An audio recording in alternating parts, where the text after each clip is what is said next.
ವಿಶ್ವಾವಸುನಾಮ ಸಂವತ್ಸರದ ಶುಭಾರಂಭ, ಯುಗಾದಿಯ ಪರಮ ಪವಿತ್ರವಾದಂತಹ ಮಂಗಲ ದಿವಸ. ಯಾವುದೇ ಮಂಗಲ ದಿವಸ ಇದು ಮಂಗಲಪ್ರದವಾಗಬೇಕಾದರೆ ಪರಮ ಮಂಗಲನಾದ ಭಗವಂತನ ಸ್ಮರಣೆಯಿಂದ ಅದು ಮಂಗಲ ಆಗಬೇಕು.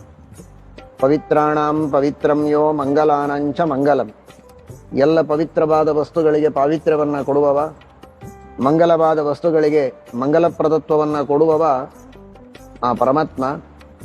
ಅಂತಹ ಭಗವಂತನ ಸ್ಮರಣೆಯನ್ನು ಮೊಟ್ಟ ಮೊದಲು ಮಾಡಬೇಕಾದದ್ದು ನಮ್ಮೆಲ್ಲರ ಕರ್ತವ್ಯ. ಮುಂಬರುವ ಎಲ್ಲ ಸಂವತ್ಸರಗಳು, ವಿಶೇಷವಾಗಿ ಈ ಸಂವತ್ಸರ ಪೂರ್ಣ ಸಾರ್ಥಕವಾಗಬೇಕು.